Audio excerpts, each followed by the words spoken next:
नमस्कार, मैं DG NDRF आदरणीय प्रधानमंत्री महोदय का इस वर्चुअल सम्मेलन में हार्दिक स्वागत और अभिनंदन करता हूं। इस सम्मेलन में उपस्थित अन्य महानुभाव, माननीय गृह एवं सहकारिता मंत्री श्री अमित शाह, गृह सचिव Shri Ajay Kumar Bhalla, chief of army staff general M Naravane, chief of air staff air chief marshal V R. Chaudhari, मुख्य सचिव झारखंड श्री सुखदेव सिंह, डीजी झारखंड श्री नीरज सिन्हा और डीजी आईटीबीपी श्री संजय अरोड़ा का भी मैं हार्दिक स्वागत करता हूं। प्रधानमंत्री महोदय, इस सम्मेलन में आपके समक्ष त्रिकुट रोपवे हादसे में बचाव अभियान में हिस्सा लेने वाले सभी NDRF, Indian air force, Indian army, ITBP और जिला देवघर झारखंड के सभी बहादुर साथी उपस्थित हैं। त्रिकुट पहाड़ देवघर शहर से तकरीबन 24 किलोमीटर दूर है, जहां एक ropeway cable car system operational है। दिनांक 10 अप्रैल 2022 को कुल 20 केबल कार 76 यात्रियों के साथ संचालित हो रही थी। तभी शाम को अचानक तकनीकी खराबी हुई, जिसके कारण रोपवे की रोप वायर केबल कार की पुली से नीचे उतर गई। इस कारण एक केबल कार रोपवे से उतरकर नीचे गिर गई तथा बाकी की केबल कार अपनी जगह पर रुकी रही और यात्री फंस गए। जिला प्रशासन ने प्राथमिक कार्रवाई के बाद शाम तकरीबन 17:20 बजे एनडीआरएफ को रिक्विजिशन किया। एनडीआरएफ की एक टोली देवघर में स्थित है। उस टोली ने त्वरित कार्रवाई कर शाम 18:35 बजे घटनास्थल पर राहत और बचाव कार्य पुलिस और पब्लिक के बहुत से बहादुर साथियों के साथ शुरू किया। इस राहत और बचाव कार्य के दौरान 8 केबल कार में फंसे 28 यात्री को घटनास्थल से ही उसी दिन रेस्क्यू कर लिया गया था, लेकिन दुर्भाग्यवश एक महिला की अस्पताल में मृत्यु हो गई। रात भर एनडीआरएफ व जिला प्रशासन के कार्मिक केबल कार की मेंटेनेंस ट्रॉली, ड्रोन व दूसरे मैनुअल तरीकों से 12 केबल कार में फंसे यात्रियों के राहत व बचाव कार्य में लगे रहे। घटनास्थल पहाड़ी, पथरीला एवं दुर्गम होने की वजह से रात में रेस्क्यू संभव नहीं हो सका। घटना की तीव्रता के मद्देनजर दिनांक 10 अप्रैल 2022 को रात्रि में ही एनडीआरएफ की एक और टीम बटालियन कमांडेंट के नेतृत्व में पटना से घटनास्थल तक पहुंच गई। साथ ही रांची से आईटीबीपी की एक टीम रात में तथा आर्मी की एक टुकड़ी 11 अप्रैल की सुबह घटनास्थल तक पहुंचकर राहत कार्य में जुड़ गई। 11 अप्रैल को ही एनडीआरएफ के डीआईजी दिल्ली से तथा रांची से एयरफोर्स की एक टीम हेलीकॉप्टरों के साथ बचाव दल के साथ देवघर पहुंच गई। इन सभी दलों के संयुक्त प्रयास से कुल 33 यात्री, 22 लोगों को हेलीकॉप्टर के द्वारा एवं 11 लोगों को एनडीआरएफ, आईटीबीपी, आर्मी और केबल कार ऑपरेटर्स के स्टाफ के द्वारा जमीनी अप्रोच से सकुशल निकाला गया। शाम को इस बचाव कार्य के दौरान एक दुखद हादसा हुआ, जिसमें एक व्यक्ति की हेलीकॉप्टर से गिर जाने से मृत्यु हो गई। 12 अप्रैल 2022 की सुबह बचाव कार्य को पुनः आरंभ कर बचे हुए 14 लोगों में से 13 को हेलीकॉप्टर से द्वारा सकुशल रेस्क्यू किया गया। वे एक महिला को सभी संभव प्रयासों के बाद भी नहीं बचाया जा सका।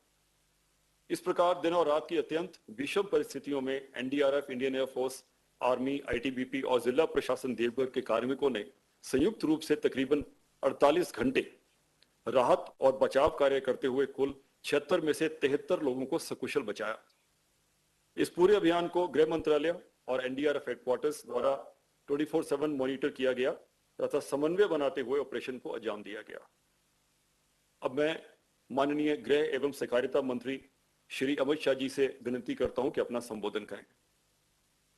माननीय प्रधानमंत्री जी, इस रेस्क्यू ऑपरेशन के अंदर जुड़े हुए भारत सरकार और झारखंड सरकार के सभी अधिकारीगण और जुड़ी हुई सारी एजेंसियों के प्रतिनिधि और उपस्थित अन्य भाई और बहनों, सबसे पहले तो मैं एनडीआरएफ, एयरफोर्स, आईटीबीपी, सेना, डिस्ट्रिक्ट प्रशासन, इस सभी के प्रतिनिधियों को बहुत बहुत बधाई भी देना चाहता हूं और उनका धन्यवाद भी करना चाहता हूं, क्योंकि बहुत कठिन ऑपरेशन को बड़े धैर्य के साथ एक लंबे समय तक सातत्यपूर्ण तरीके से सावधानी के साथ आपने पार उतारा है और बहुत कम समय में इतनी सारी एजेंसियों ने बहुत अच्छे कोऑर्डिनेशन के साथ ये ऑपरेशन को कम से कम नुकसान के अंदर पूरा किया है।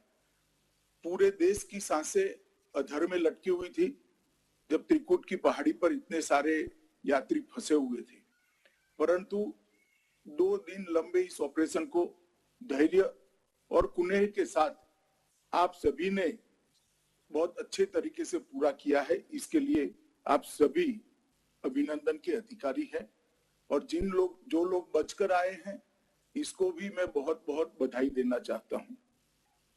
ये सबकी साझी सफलता है। मैं ये निश्चित कहना चाहूंगा कि 2014 के पहले इस देश में आपदा प्रबंधन के दृष्टिकोण के अंदर मूलभूत परिवर्तन आया है। 2014 के पहले आपदा प्रबंधन का दृष्टिकोण केवल रिलीफ आधारित दृष्टिकोण था।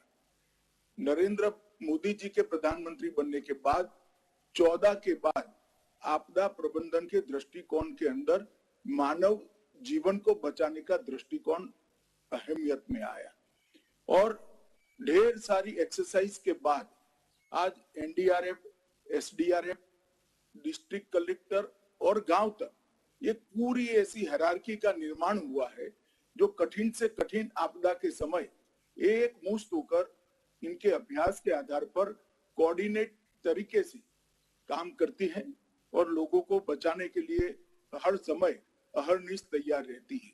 और ये त्रिकुट हादसा इसका बहुत बड़ा जीवंत उदाहरण है।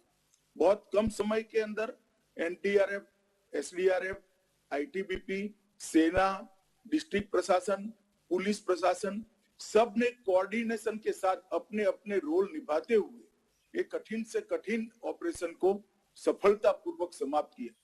मैं मानता हूं हम सब के लिए ये आने वाले दिनों के लिए और सघनता के साथ कोऑर्डिनेशन का और ट्रेनिंग की प्रेरणा देने वाला ये हमारा साझा ऑपरेशन था और एक उदाहरण भी है। देश भर में बहुत सारे लोगों से जब लोग फंसे हुए थे तब भी और सफलता पूर्वक निकलने के बाद भी बहुत सारे लोगों से, मीडिया के लोगों से बात हुई। सब अचंभित थी कि इतनी कम समय के अंदर इतना कोऑर्डिनेटेड एफर्ट्स कैसे हो सकता है। और एनडीआरएफ, एसडीआरएफ का कोऑर्डिनेशन, एनडीआरएफ और सेना और वायुसेना का कोऑर्डिनेशन और डिस्ट्रिक्ट प्रशासन का कोऑर्डिनेशन, ये सब जैसे रोज की प्रैक्टिस का नतीजा हुई इस तरह से हमारे सामने आए हैं। प्रधानमंत्री जी ने आपदा प्रबंधन के क्षेत्र को जिस प्रकार से महत्व दिया है और अनेक प्रकार की आपदाओं को तैयारी के साथ कैसे कम से कम समय के अंदर निपटाया जा सकता है और ढेर सारी एजेंसियां कोऑर्डिनेटेड तरीके से एक ही समय में कैसे कोई गलती के बगैर काम कर सकती है, इसका उत्कृष्ट उदाहरण है। मैं फिर से एक बार जो लोग बचकर आए हैं उनको बहुत बहुत शुभकामनाएं देता हूं और प्रधानमंत्री जी के नेतृत्व में ये जो हमारा एक आपदा प्रबंधन के क्षेत्र में एनडीआरएफ से लेकर गांव तक एक टीम बना है, वो सभी टीम के सदस्यों को और सभी इनकी ट्रेनिंग के साथ जुड़े हुए लोगों को बहुत बहुत बधाई देना चाहता हूं। धन्यवाद। आपके संबोधन के लिए धन्यवाद सर। आपने इतना प्रोत्साहित किया है हमें उसके लिए भी धन्यवाद। अब मैं आदरणीय प्रधानमंत्री जी से संबोधन के लिए प्रार्थना करता हूं। हमारे साथ जुड़े गृह मंत्री श्री अमित शाह, सांसद श्री निशिकांत दुबे जी, गृह सचिव, chief of army staff, chief of air staff, DGP Jharkhand, DG NDRF, DG ITBP, स्थानीय प्रशासन के साथी, हमारे साथ जुड़े सभी बहादुर जवान, कमांडोज, पुलिसकर्मी, अन्य साथीगण, आप सबको नमस्कार। आपने 3 दिनों तक 24 घंटे लगकर एक मुश्किल रेस्क्यू ऑपरेशन को पूरा किया और अनेक देशवासियों की जान बचाई है।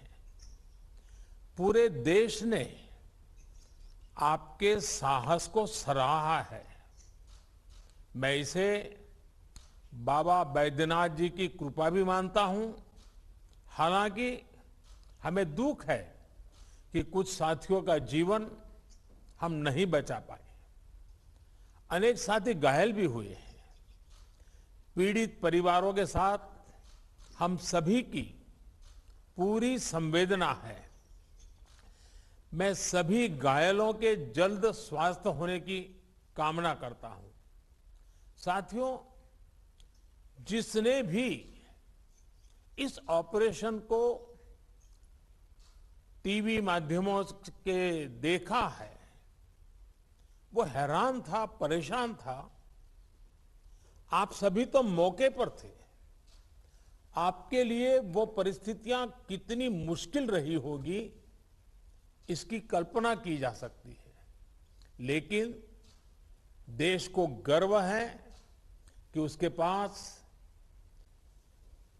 हमारी थल सेना, हमारी वायुसेना, हमारे एनडीआरएफ के जवान, आईटीबीपी के जवान और पुलिस बल के जवान के रूप में ऐसी कुशल फोर्स है जो देशवासियों को हर संकट से सुरक्षित बाहर निकालने का मादा रखती है। इस दुर्घटना और इस रेस्क्यू मिशन से अनेक सबक हमें भी मिले हैं। आपके अनुभव भविष्य में बहुत काम आने वाले हैं। मैं आप सभी से बात करने के लिए भी बहुत उत्सुक हूं, क्योंकि इस ऑपरेशन को मैं लगातार जुड़ा रहा दूर से और मैंने हर चीज का जायजा लेता रहा था। लेकिन आज मेरे लिए आवश्यक है कि आपके मुंह से इन सारी बातों को जानूं। आइए हम सबसे पहले एनडीआरएफ के जाबाजों के पास हम चलते हैं। लेकिन एक बात तो कहूंगा, एनडीआरएफ ने अपनी एक पहचान बनाई है और ये पहचान अपने परिश्रम से, अपने पुरुषार्थ से और अपने पराक्रम से बनाई है। और इसलिए एनडीआरएफ हिंदुस्तान में जहां जहां भी है, उनके इस परिश्रम और उसकी पहचान के लिए भी अभिनंदन के अधिकारी हैं। आइए आप लोगों से मैं बात करना चाहता हूं। तो पहले एनडीआरएफ के सब जवानों से मैं बात करूंगा। अच्छा, मुझे बताइए कि सबसे पहले एक खबर आई, क्योंकि आप तो हमेशा 24 घंटे अलर्ट रहते हैं, लेकिन एक ऐसा प्रकार का रेस्क्यू ऑपरेशन था, तो उसके लिए सारी तैयारियां, ये सारा तो समय था नहीं। तो इन चीजों को कैसे प्लान किया आपने? जय सर, मैं inspector Om Prakash Goswami, team commander RRC Deogarh, 9 battalion NDRF Bihta Patna से। मुझे एसडीएम देवगढ़ द्वारा सूचना मिली कि त्रिकूट का रोपवे खराब हो गया है और उसमें कहीं पर्यटकों के फंसे होने की संभावना है। मैंने तुरंत अपनी अलर्ट टीम को लेकर 1835 बजे वहां पे पहुंचा और मैंने देखा कि स्थानीय लोग और स्थानीय जो प्रशासन है वो रेस्क्यू वर्क में लगे हुए हैं।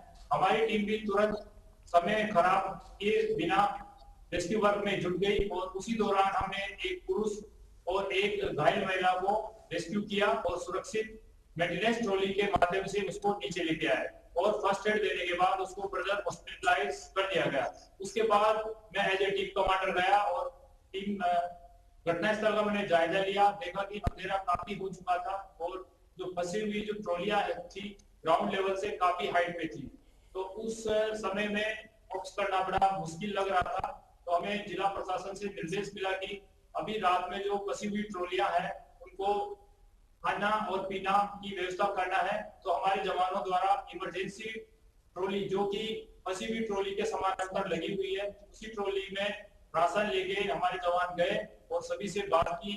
फंसी हुई 12 ट्रॉलियों में से 6 ट्रॉलियों में हम गए और जवानों को थ्रोइंग मेथड से पानी की बोतल और बिस्किट वगैरह सर्व किया। साथ ही साथ लाउड हेलर से हमने सभी को संतावना देते रहे कि आप डटे रहिए, हम आपका जल्दी रेस्क्यू कर लेंगे।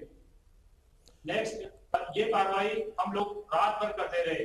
उसके बाद में अर्ली मॉर्निंग दूसरे दिन हमारी एनडीआरएफ की एक नेक्स्ट टीम आ गई, वो भी रेस्क्यू वर्क में जुड़ गई। साथ ही साथ एयरफोर्स ने भी अपना रेस्क्यू अभियान शुरू कर दिया था। इसी दौरान ग्राउंड लेवल से एनडीआरएफ के साथ साथ आईटीबीपी, आर्मी, सभी एजेंसियों ने मिलकर रॉप, हार्नेस, कैराबिनर और कुर्सी को ट्रॉली बनाकर रोप के सहारे कैराबिनर से 11 लोगों को रेस्क्यू किया गया और उनको पीएचडी दी गई और फर्दर हॉस्पिटल उनको भेजा गया।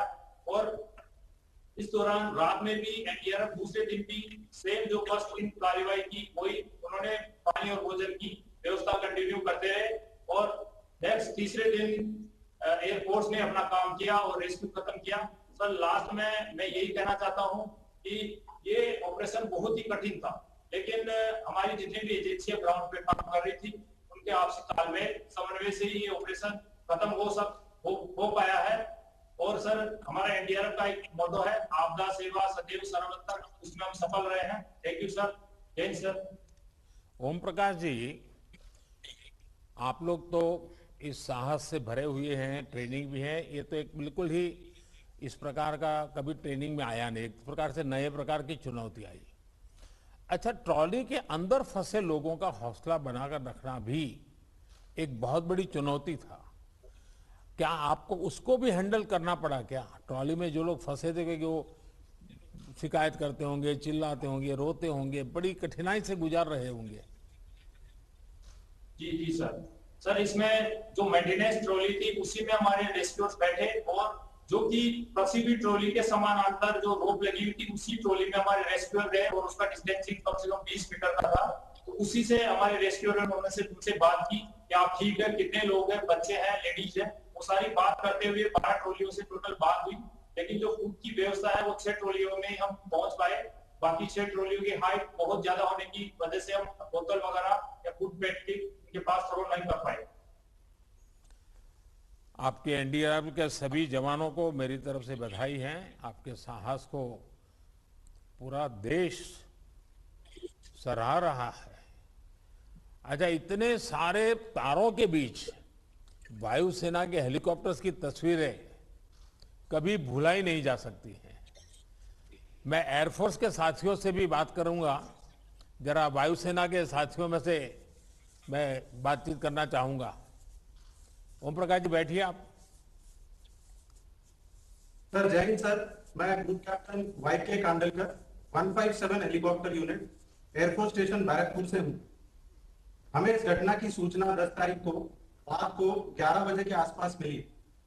मेरी तकनीकी दल ने रात में ही हेलीकॉप्टर को इस कार्य के लिए तैयार किया और हम रात में ही टेक ऑफ करके गरुड़ कमांडो टीम को लेके सुबह 6:30 बजे तक देवघर एयरपोर्ट पहुंच गए। वहां पर एनडीआरएफ टीम, आर्मी और डिस्ट्रिक्ट एडमिनिस्ट्रेशन ने हमको मौजूदा स्थिति का जायजा लिया। उसके हिसाब से जैसे कि एनडीआरएफ टीम ने कहा कि नीचे वालों तक वो कुछ सामान पहुंचा पा रहे थे, ऊपर नहीं पहुंचा पा रहे थे। हमें ये बात हवा से समझना बहुत जरूरी था, इसीलिए हमने हवाई सर्वेक्षण करने का निर्णय लिया। जब हम हवाई सर्वेक्षण करके हेलीकॉप्टर वहां पे ले गए तो हमें वो जो रोपवे की केबल्स थी वो बहुत पास जाने के बाद ही दिख रही थी। हेलीकॉप्टर जब उस केबल के पास जाता था तो 2-3 कठिनाइयां आ रही थी। सबसे पहली तो हेलीकॉप्टर की जो हवा चलती थी उससे वो केबल और वो केबल कार दोनों की झूलने लगती थी और इस झूलने की वजह से जो रोपवे है वो हेलीकॉप्टर के पंखे से टकराने का खतरा बढ़ रहा था। इस प्रकार हमने फिर पूरे प्लानिंग करके कि कैसे करेंगे, क्या खतरे हैं और इससे हम कैसे निपट सकते हैं, हमने पूरी प्लानिंग की और रेस्क्यू ऑपरेशन करीब 11:30 बजे शुरू किया। हम एक ट्रॉली के ऊपर जाते, उसके ऊपर हवाई जहाज को स्थिर रखना बहुत मुश्किल था क्योंकि वो झूल रहा था।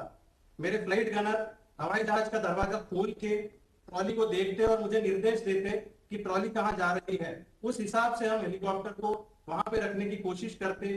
गरुड़ कमांडो को विंच डाउन करते, वो ट्रॉली पे उतरता, अंदर जाके एक एक करके यात्री को विंच अप करने के लिए तैयार करता और उसके बाद हम उनको विंच अप कर देते।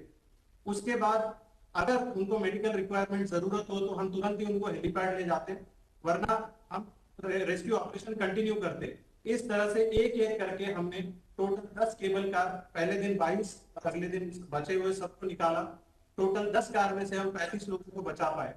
ये पूरा ऑपरेशन एनडीआरएफ जैसे कहा कि नीचे नहीं करना है, क्योंकि नीचे वो खाना पहुंचा चुके थे। हमने ऑपरेशन ऊपर से शुरू किया, उनको ज्यादा जरूरत थी पहले रेस्क्यू करने की। इस तरह से पूरे कोऑर्डिनेशन से ही हम यह ऑपरेशन कर पाए हैं। धन्यवाद। अच्छा, मुझे बताया गया कि हमारे गरुड़ कमांडो लोगों का साहस बढ़ाने के लिए पूरी रात तार के सहारे लटक के रहे। उस समय आप लोगों के मन में क्या चल रहा था? जय हिंद सर, मैं सार्जेंट पंकज कुमार राणा, 627 गरुड़ फ्लाइट, वायुसेना स्टेशन कलेक्शुंडा से। 10 अप्रैल की रात घटना की सूचना मिलते ही गरुड़ टीम ने तैयारी शुरू कर दी। घटना स्थल पर पहुंचते ही सबसे पहले हमने घटना स्थल और रोपवे का जायजा लिया। जमीन से लगभग 1500 फीट की ऊंचाई से नागरिकों को सुरक्षित निकालने के लिए हमने हेलीकॉप्टर से विंचिंग के जरिए रेस्क्यू ऑपरेशन शुरू कर दिया। हमारे लिए जो कठिनाइयां थी कि हवा में झूमते हुए उस रोप कार के ऊपर उतरना, अपने आप को संभालना और फिर उसके दरवाजे को खोलना जो कि सिर्फ बाहर से खुलता था, उस छोटी सी ट्रॉली के अंदर जाना, क्योंकि उस समय हमें सिर्फ अपने हाथों के बल पर कार्य करना था। उस हवा में झूमती हुई ट्रॉली में नागरिकों को खड़ा कर हार्नेस पहनाना भी अपने आप में मुश्किल था। जितना मुश्किल इस ऑपरेशन को अंजाम देना था, इससे कई ज्यादा मुश्किल ऊंचाई पर फंसे घबराए हुए नागरिकों, खासकर महिलाएं एवं बच्चों का साहस बढ़ाना था। देश और देश के नागरिकों की सेवा करना बड़े ही सौभाग्य की बात होती है और गरुड़ टीम को गर्व है कि हम इस काम आ सके। भारतीय वायुसेना एवं गरुड़ द्वारा दी गई ट्रेनिंग का सही इस्तेमाल कर नागरिकों को सुरक्षित स्थान पर तक पहुंचा सके। जय हिंद सर।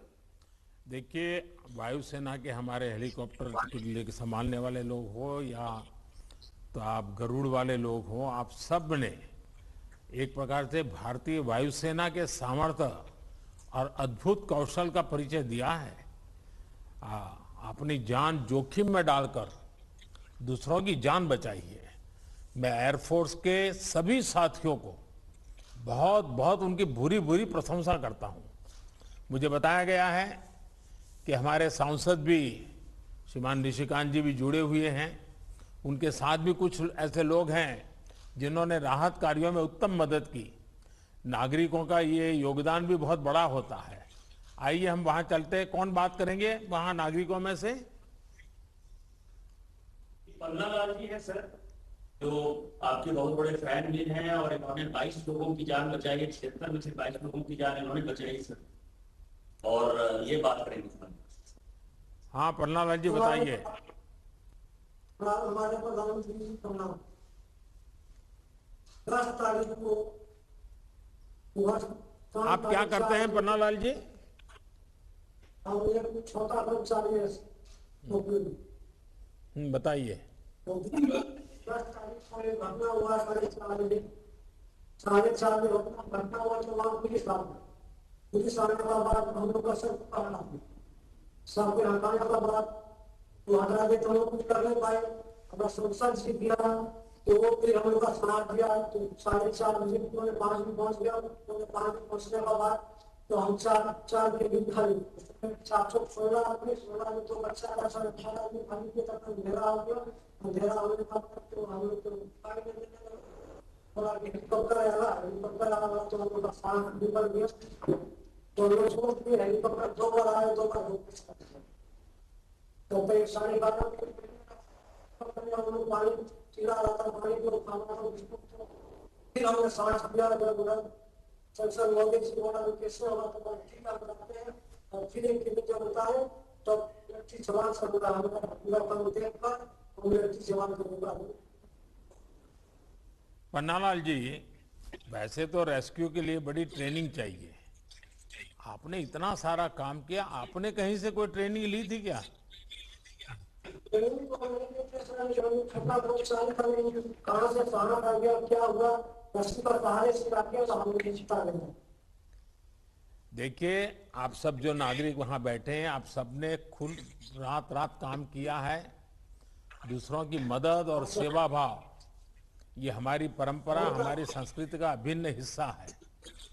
आपने मानवता का बहुत पुण्य काम किया है। बाबा का आशीर्वाद आप सब पर बना रहे, यही मेरी कामना है। अब मैं जरा आईटीबीपी के जाबाजों से भी बात करना चाहता हूं। आईटीबीपी के जवानों से बात करूंगा। जय हिंद सर, मैं इंस्पेक्टर अनंत कुमार पांडे, चालीसवीं वाहिनी आईटीबीपी से। हमें घटना की जानकारी मिलते ही हम लोग घटनास्थल के लिए रवाना हुए। करीब रात में 2:40 पर हम वहां पर पहुंच गए। सिविल प्रशासन के साथ समन्वय स्थापित करने के बाद एक लोकल की मदद से हम रेस्क्यू पॉइंट के लास्ट पॉइंट तक गए। वहां जाने के बाद जो नजदीकी 2 गाड़ी थी उनसे हमने बात की और जो बची हुई 10 गाड़ी थी उनसे हमने ड्रैगन लाइट की मदद से संपर्क स्थापित करा ताकि उनमें कॉन्फिडेंस बिल्डअप हो जाए कि हमें बहुत जल्दी ही निकाल लिया जाएगा। फिर हमने उस पूरे एरिया की रैकी करने के बाद लगभग उजाला हो गया था। एरिया रैकी स्टार्ट हो गई थी, लेकिन कैरन और कंडीशन इतनी खराब थी कि स्टार्टिंग की एरिया रैकी को खास सफलता नहीं मिल पाई, जिसके कारण आईटीबीपी का ग्रुप लोकल के साथ मिलकर इम्प्रोवाइज तरीके से एक रास्ते को हमने पुली की मदद से ऊपर जो रोप था उस पे डाला और जिसकी मदद से हमने नंबर 1 टॉरी पर वाटर बोतल और रिफ्रेशमेंट का सामान पहुंचाया। उसके बाद सिविल प्रशासन से हमने बात करके ड्रोन मंगवाए, क्योंकि लास्ट नाइट सिविल प्रशासन ने ड्रोन को ऑपरेट किया था लेकिन वो सक्सेसफुली ऑपरेट नहीं कर पाए थे। हमारी जो यूनिट है वो एंटी नेक्सस ऑपरेशंस में है, तो हमें ड्रोन का अच्छा एक्सपीरियंस था, तो हमने ड्रोन की मदद से रस्सी को ऊपर पहुंचाया और उसकी मदद से हमने वाटर बोतल्स वगैरह ऊपर पहुंचाई। उसके बाद जो फर्स्ट टॉरी जहां पर रस्सी पहुंच चुकी थी वहां से हमने सिविल सोर्सेज और सिविल कॉर्पोरेशन की मदद से 4 लोगों को रेस्क्यू किया। ये 4 लोगों का रेस्क्यू करना इस पूरे ऑपरेशन का मेन टर्निंग पॉइंट था, क्योंकि काफी लंबे समय बीत चुका था और कोई रेस्क्यू नहीं हुआ था, सबका मोरल डाउन था।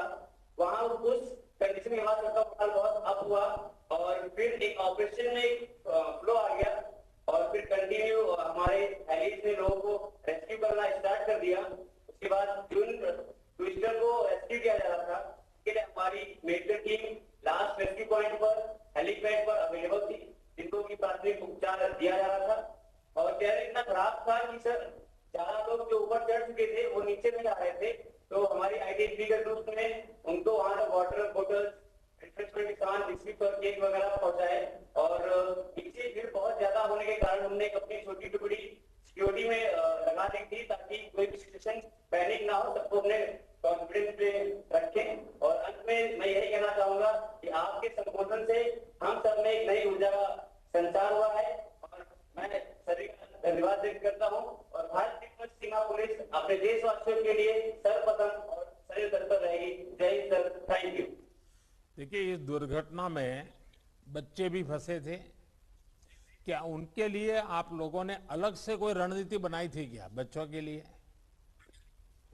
सर, जो पंडा जी हैं वो हमारे गाइड का काम कर रहे थे, तो उन्होंने हमें बताया कि सर इस ट्रॉली में बच्चे ज्यादा हैं, तो हमने सबसे पहले उन्हीं ट्रॉलीज में पानी वगैरह पहुंचाया और उनसे हमारी रात में बात भी हुई। रात में हमने काफी टाइम उनके साथ उन पत्थरों पे बिताया और उनसे बात की ताकि वो परेशान ना हो। अच्छा, मुश्किल से मुश्किल चुनौती के सामने अगर हम धैर्य के साथ काम करते हैं तो सफलता भी मिलती है। आप सभी ने इस रेस्क्यू ऑपरेशन के दौरान जिस धैर्य का परिचय दिया है वो अतुलनीय है। इसके लिए आप सभी प्रशंसा के अधिकारी हैं। हमारे साथ स्थानीय प्रशासन से जुड़े लोग भी हैं, उनसे भी बात करते हैं। स्थानीय प्रशासन से कौन बात करेंगे? माननीय प्रधानमंत्री महोदय, नमस्कार। मैं मंजुनाथ बजंत्री, डिस्ट्रिक्ट मजिस्ट्रेट देवघर बात कर रहा हूँ। सर, उस दिन घटना सूचना जैसे ही हमको मिल गया तो हम वहां तुरंत एसडीओ को भेज दिए और उसके बाद एनडीआरएफ को भी इंफॉर्मेशन देते हुए मैं और एसपी साहब वहां पहुंच गए और सिचुएशन का हमने सबसे पहले असेस किया। फिर उसके बाद हम सोचे कि ये नेक्स्ट कोर्स ऑफ एक्शन क्या रहना चाहिए और वहां कुछ लोग जो हम लोगों ने रेस्क्यू किया था उनको तुरंत हम लोग हॉस्पिटल भेज दिए। फिर सभी लोगों से बातचीत करने के बाद वहाँ जो केबल कार के कंपनी के जो एक्सपर्ट्स हैं, फिर उसके बाद एनडीआरएफ के टीम की वजह से फिर उनसे और जो लोकल टीम वहाँ लोकल लोग जो है उनसे बातचीत करने के बाद हम लोग यही नतीजे पे आए कि इनका रेस्क्यू जो है एरियल सर्वे से किया जा सकता है ये और दूसरा कोई माध्यम नहीं है। तो हम लोगों ने तुरंत राज्य सरकार को इसको सूचना दिया। फिर वहां से भारत सरकार से अनुरोध किया गया कि जल्द से जल्द राहत हमको किया जाए। तो फिर हम लोग उस दिन सबसे बड़ा चैलेंज था कि वहां जैसे सर आपने बताया कि उनका हौसला, वहां जो फंसे हुए लोग हैं उनका हौसला कैसे रखें, तो कीपिंग द होप अलाइव, ये हमने तुरंत क्या किया कि वहां के जितने भी हमारे एनडीआरएफ टीम थी, वहां जो केबल की कंपनी थी, वो जो एक पैरेलल मेंटेनेंस ट्रॉली के माध्यम से वहां लाइट और राहत कार पानी पहुंचवाना। फिर उसके बाद हम लोग कोशिश किए बहुत टॉप लेवल पे जहां था, जहां पहुंचाया नहीं जा सकता था, तो वहां पे भी हम लोग लाउड स्पीकर से बात किए। और हमको क्योंकि नेक्स्ट डे एयरफोर्स आने वाली थी तो उसके लिए हम लोग पहले ही थोड़ा स्टडी कर ले कि कौन कौन सा ट्रॉली में कितने लोग हैं और किस तरह के लोग हैं और उनका क्या स्थिति है, बच्चे तो नहीं है, तो वो सारा चीज हम लोगों ने पहले ही बना दिया। तो उस दिन हम लोगों को जो चार्ट बना दिया कि 12 ट्रॉली में 48 लोग हैं, हर एक ट्रॉली में कितने कितने लोग हैं, वो सारा हम लोगों ने बना के रख दिए। तो फिर नेक्स्ट डे जो है जैसे एयरफोर्स आई उससे पहले ही हम लोगों ने सभी जगह टेम्पररी हेलीपैड तैयार कर दिए थे। फिर उसके बाद एयरपोर्ट में जो चाहिए सारा कोऑर्डिनेशन जो रहना है वो कर दिए थे। और उस दिन सुबह सुबह जब आईटीबीपी और एनडीआरएफ की एडिशनल टीम भी जब आई, इंडियन आर्मी भी आई, तो वो सभी लोग जाते थे, देखते थे, अरे ये तो इतना ऊपर है, कैसे निकाल पाएंगे। तो सब लोग आते थे, बोलते थे हाँ ये तो एरियल से ही निकल सकता, और कोई रास्ता है नहीं।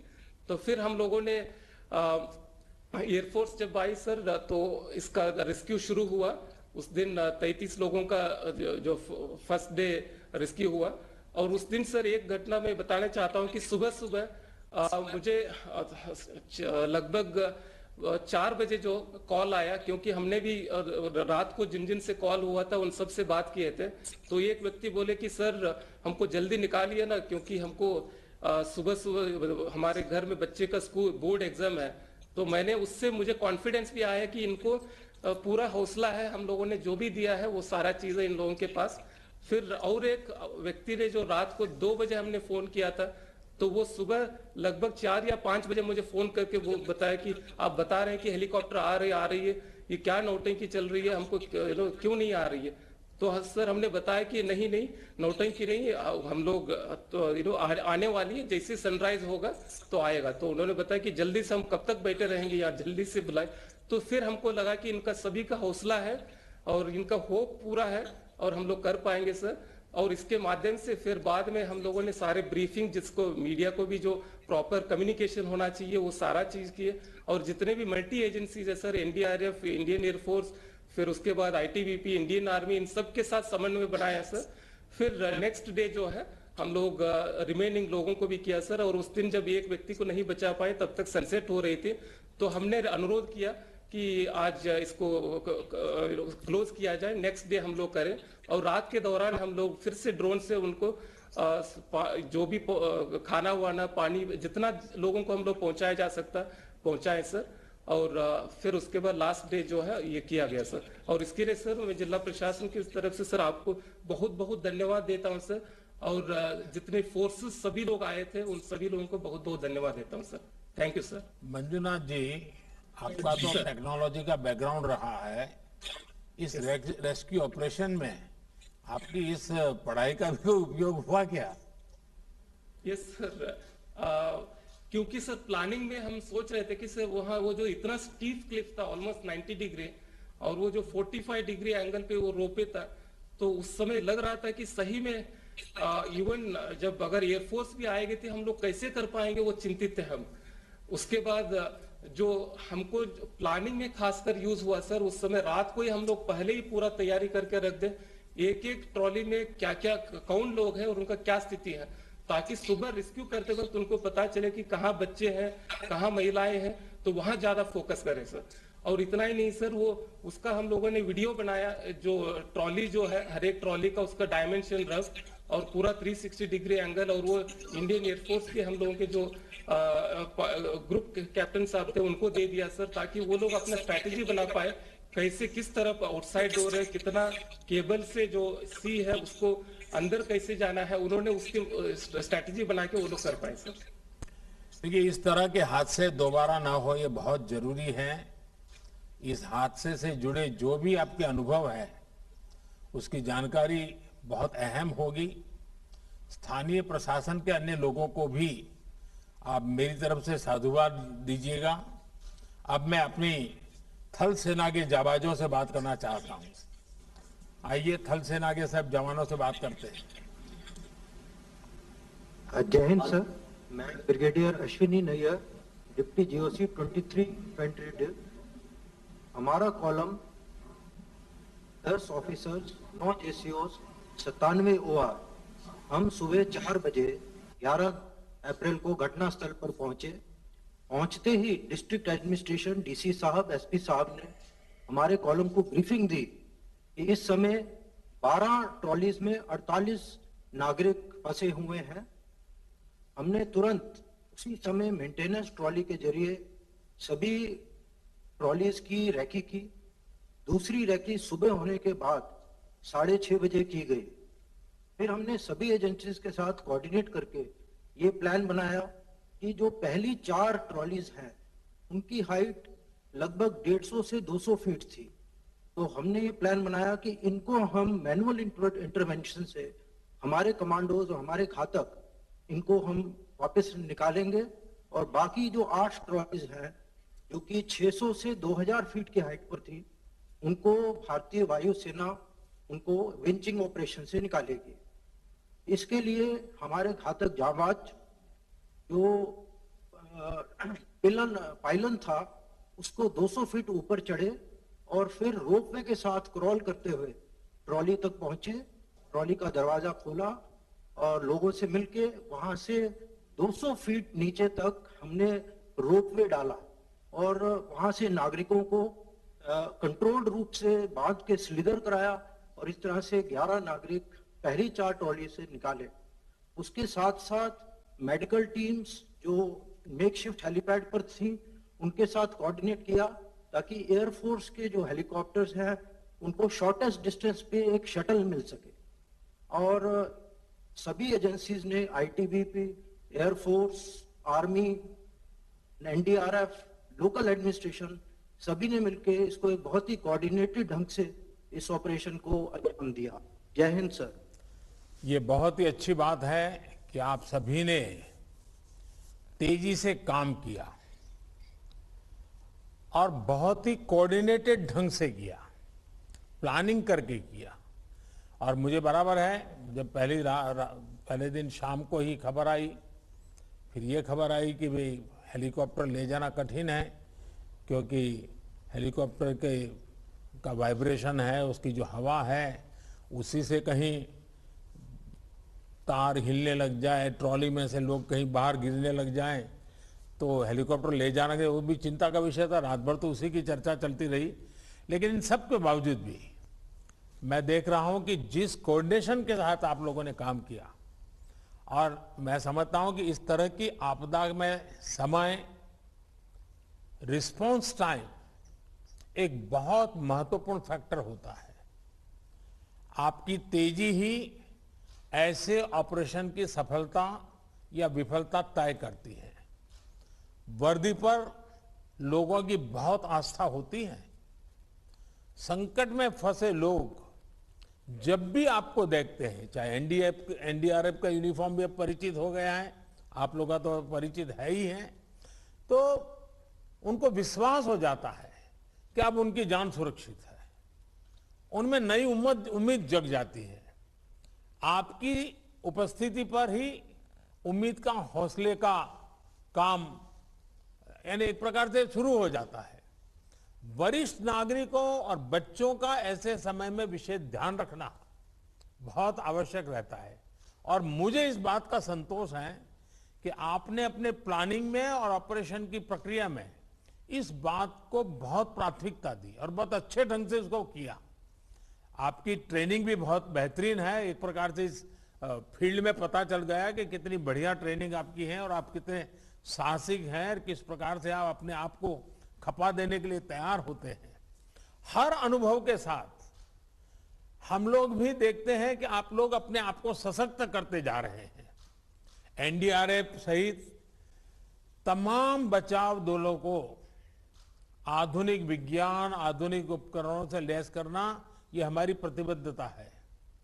ये पूरा ऑपरेशन संवेदनशीलता, सूझबूझ और साहस का पर्याय रहा है। मैं इस दुर्घटना से बचकर आने वाले हर व्यक्ति को बधाई देता हूं कि आपने इतने बड़े हादसे के बाद भी सूझबूझ से काम लिया। मुझे बताया गया कि लोगों ने लटके लटके ही कई कई घंटे बिताए, रात भर सोए नहीं, फिर भी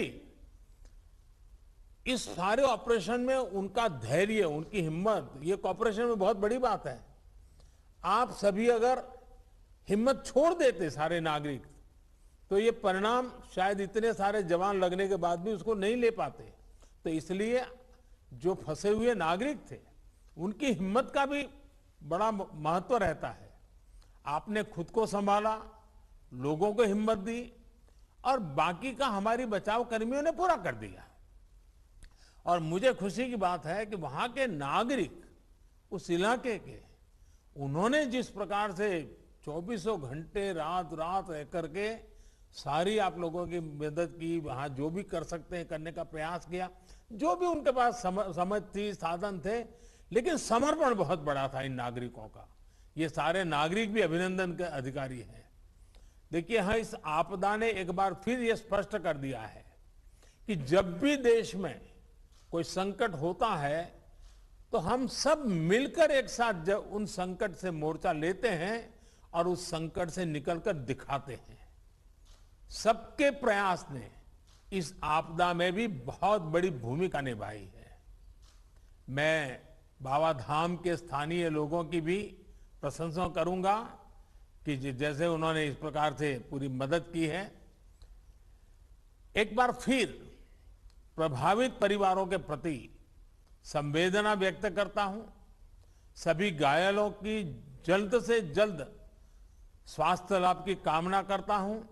और आप जो लोग इस ऑपरेशन में लगे थे, आप सबसे मेरा आग्रह है, क्योंकि इस प्रकार के ऑपरेशन, क्योंकि बाढ़ आना, बारिश होना, ये सबको आपको रोज का काम हो जाता है, लेकिन ऐसी घटनाएं बहुत रेयर होती हैं।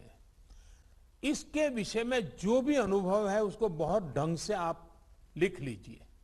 एक प्रकार से आप मैनुअल बना सकते हैं। और हमारे जितने फोर्सेस ने इसमें काम किया है, एक डॉक्यूमेंटेशन हो, ताकि आगे हमारे पास ट्रेनिंग का भी ये हिस्सा रहे कि ऐसे समय किन किन चैलेंजेस आती हैं, इन चैलेंजेस को हैंडल करने के लिए क्या, क्योंकि मुझे अब पहले ही दिन जब शाम को मेरे पास आया कि साहब हेलीकॉप्टर ले जाना मुश्किल है, क्योंकि तार इतनी वाइब्रेशन झेल ही नहीं पाएंगे, तो मैं स्वयं भी चिंता में था कि अब क्या रास्ता निकाला जाएगा। यानी एक एक ऐसे पड़ाव की आपको जानकारी है, आपने अनुभव किया है। जितना जल्दी अच्छे ढंग से डॉक्यूमेंटेशन करेंगे तो हमारी सभी व्यवस्थाओं को आगे ट्रेनिंग का उसका हम हिस्सा बना सकते हैं और इसका एक केस स्टडी के रूप में लगातार हम उपयोग कर सकते हैं, क्योंकि हमें अपने आप को भी लगातार सज्ज करना है। बाकी तो वहां जो कमेटी बैठी है, इस रोपवे का क्या हुआ वगैरह राज्य सरकार अपनी तरफ से करेगी, लेकिन हमें एक इंस्टीट्यूशन के रूप में पूरे देश में इन व्यवस्थाओं को विकसित करना है। मैं फिर एक बार आप लोगों के पराक्रम के लिए, आप लोगों के पुरुषार्थ के लिए, आपकी ये नागरिकों के प्रति जो संवेदना के साथ काम किया है, बहुत बहुत साधुवाद देता हूं। आप सबका बहुत बहुत धन्यवाद।